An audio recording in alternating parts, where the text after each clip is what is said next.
Hello children, आज हम start करने वाले हैं रिवीजन फ्रॉम चैप्टर 6।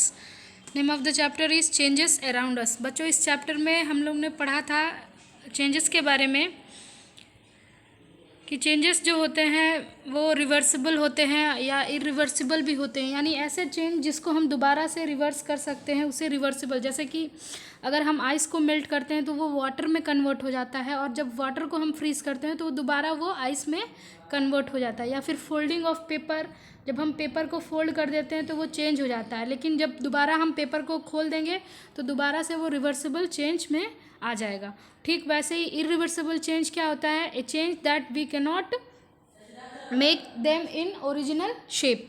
जैसे कि अगर हमने आटे की रोटी बना दी तो अब हम रोटी को दोबारा चेंज नहीं कर सकते हैं, लेकिन जो गीला आटा है उससे हमने लोइया बनाई है और लोइया को हम दोबारा से आटे में तब्दील कर सकते हैं। तो इस प्रकार हमने इस लेसन में चेंजेस के बारे में पढ़ा था, जो भी चेंजेस हमारे आसपास होती हैं। तो चलिए बच्चों, हम शॉर्ट क्वेश्चन देख लेते हैं। और मैं फिर से एक बार बता दूं कि बच्चों, आपके एग्ज़ाम में वेरी शॉर्ट क्वेश्चन और मल्टीपल चॉइस क्वेश्चंस ओनली आएंगे, और इसकी तैयारी आप अच्छे से कर लीजिएगा। तो लेट अस सी। और जिन बच्चों ने बुक एक्सरसाइज नहीं फिल करा है उसके लिए मैंने यहाँ पे ब्लैक पेन से फिल कर दिया है, और आप इसे देखकर आंसर अपने बुक में फिल कर लोगे या किसी कॉपी बुक पे लिख लोगे। तो चलिए स्टार्ट करते हैं। Question number 1, state sum of the ways of bringing out change in the material around us. यानी कि किन कारणों से हम आसपास के चीज़ों में चेंज ला सकते हैं। By applying heat, by applying light, bye electricity and by force. यानी कि इन सारी चीज़ों को द्वारा हम किसी भी चीज़ पे अप्लाई करते हैं तो उनके शेप में चेंजेस आ जाते हैं, उनके टेक्सचर में चेंजेस आ सकते हैं। Ice, question number 2, ice melts from water and what is the cause of this change. यानी कि किसके कारण आइस जो है वो मेल्ट होकर वाटर में बदल जाता है। ऑब्वियसली हीट, यानी गर्मी के कारण, हीट के कारण। Ice can be change into water and water can be change back into ice. What is the general name of such change. यानी कि रिवर्सिबल चेंज। आइस का वाटर में चेंज हो जाना एक प्रकार का रिवर्सिबल चेंज है। The next question number 4, milk can be change into curd but curd can not be change back into milk. यानी दूध को हम दही में बदल सकते हैं, लेकिन दही को हम दोबारा दूध में नहीं बदल सकते हैं बच्चों, इसलिए ये एक प्रकार का इरिवर्सिबल चेंज है।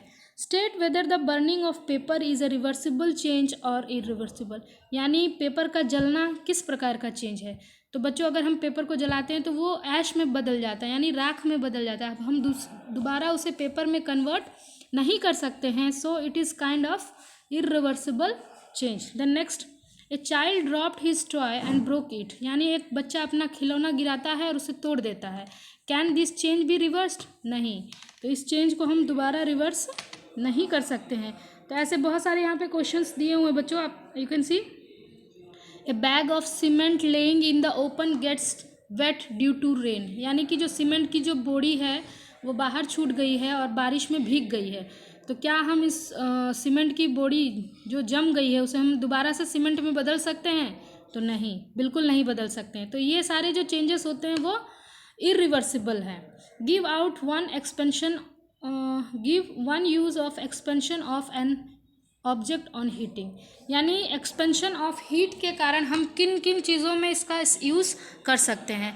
तो बच्चों, इसका मैंने एक उदाहरण यहाँ पे दिया हुआ है। Fixing of iron rim to the wooden wheel of a cart. आपने बुलक कार्ट देखा होगा, उसके ऊपर एक लोहे की पट्टी रिंग लगी होती है जिसके कारण वो लकड़ी का जो पहिया है वो घूमता है। तो इसको चढ़ाने के लिए वो बिल्कुल सेम साइज़ के होते हैं, लेकिन आप सोचते होंगे कि जब ये दोनों सेम साइज़ है तो कैसे ये पट्टी उस लकड़ी के ऊपर चढ़ जाती है। तो बच्चों, जब हम लोहे को गर्म करेंगे तो ये एक्सपैंड होते हैं। यानी बहुत सारी ऐसी चीज़ें होती हैं, जब हम उसे गर्म करते हैं, मेटल्स जो होते हैं जब उन्हें गर्म करते हैं तो वो एक्सपैंड होते हैं, और एक्सपैंड होने के कारण वो आसानी से लकड़ी के ऊपर चढ़ जाती है, और जैसे ही वो ठंडी हो जाती है वो बिल्कुल उसमें फिक्स हो जाती है। ओके बच्चों, next, fill in the blanks. यहाँ पे एक फिल इन द ब्लैंक्स दिया हुआ है। व्हेन वन और more properties of materials become different. यानी किसी भी मटेरियल के अंदर एक से अधिक प्रॉपर्टीज़ आ जाती है, गुण आ जाते हैं, then we can say change has taken place. तो बच्चों, अब हम कुछ मल्टीपल चॉइस क्वेश्चंस ले लेते हैं।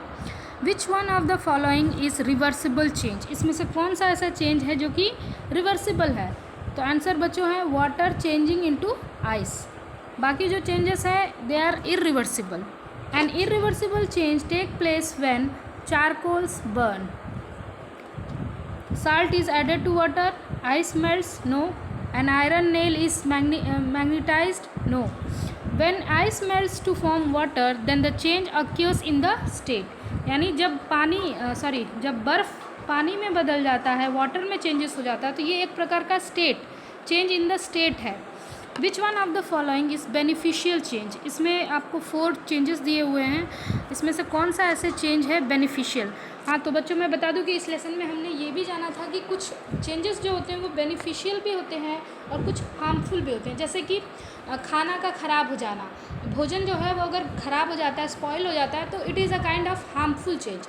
लेकिन फलों का पकना, जब फल कच्चे हैं कुछ दिनों के बाद जब वो पक जाते हैं तो वो हमारे लिए यूज़फुल चेंज है या बेनिफिशियल चेंज है। ओके स्टूडेंट्स, तो यहाँ पे 4 ऑप्शंस दिए हुए हैं। रस्टिंग ऑफ आयरन गलत, ये हार्मफुल चेंज है। Spoilage of food wrong. Souring of milk यानी दूध का खट्टा हो जाना, ये भी अच्छी बात नहीं है। राइपनिंग ऑफ फ्रूट यानी कि फलों का पकना, ये एक प्रकार का बेनिफिशियल चेंज है। Then next, when ice cream melts यानी जब बर्फ़ पिघलती, आइसक्रीम जब हम खाते हैं जब वो पिघलती है तो क्या होता है? Heat is lost from the ice cream, heat is lost from the air, heat is gained by the ice cream and heat is gained by the air. तो इसका करेक्ट आंसर होगा बच्चों option B, heat is gained by the ice cream and heat is lost from the air. यानी कि हवा से जो गर्मी है वो आइसक्रीम में चली जाती है और उसके हीट से आइसक्रीम तुरंत पिघल जाती है। Which one of the following is not reversible change? Boiling of egg, boiling of, अगर एग को हम बॉयल कर लेते हैं तो it is a kind of irreversible change. Which of the following change are reversible change? Lifting up a chair, filling a glass with orange juice, cooking of pot of rice and bursting of balloon। तो बच्चों option होगा आपका सी and D. बच्चों ये lesson बहुत ही easy था, इसमें सिर्फ रिवर्सिबल और इरिवर्सिबल चेंजेस के बारे में ही हमने जाना था और चैप्टर काफ़ी लेंदी नहीं था। ओके बच्चों, question number 39, which of the following will lead to changes which cannot be reversed? इसमें से कौन सा ऐसा चेंज है जिसको हम दोबारा रिवर्स नहीं कर सकते हैं? Addition of water to salt, addition of water to cement, addition of water to plaster of Paris and pouring of water on hot iron rim of a cart wheel. तो इसमें से ऑप्शन होगा addition of water to cement और C addition of plaster of Paris. यानी कि ये 2 ऐसे change है जिसको हम दोबारा से चेंज नहीं कर सकते हैं। नेक्स्ट क्वेश्चन नंबर 40 और ये आपका लास्ट क्वेश्चन है बच्चों। Which of the following change can not be reverse to obtain the original object? Inflating of balloon, melting of wax, bursting of balloon, burning of wax. यानी यहाँ पे 4 options दिए हुए हैं और क्वेश्चन बोल रहा है कि विच of the following change can not be reverse? इसमें से कौन सा ऐसा चेंज है जिसको हम रिवर्स नहीं कर सकते हैं? Then option B bursting of balloon and option D burning of wax. यानी कि अगर हम मोमबत्ती को जला देते तो वो बिल्कुल पिघल जाती है, मोमबत्ती ख़त्म हो जाती है। और ब्रस्टिंग ऑफ बलून में भी बलून जो है फूट जाता है, तो दोबारा से हम उसे सही बलून नहीं बना सकते हैं। Okay students, I am going to end this video. बच्चों ये जितने भी वीडियो मैंने आपको भेजे हैं आप इसे केयरफुली लिसन करोगे और जिन बच्चों ने फिल इन द ब्लैंक्स या शॉर्ट क्वेश्चंस नहीं फिल करा है आप फिल कर लीजिएगा। ओके।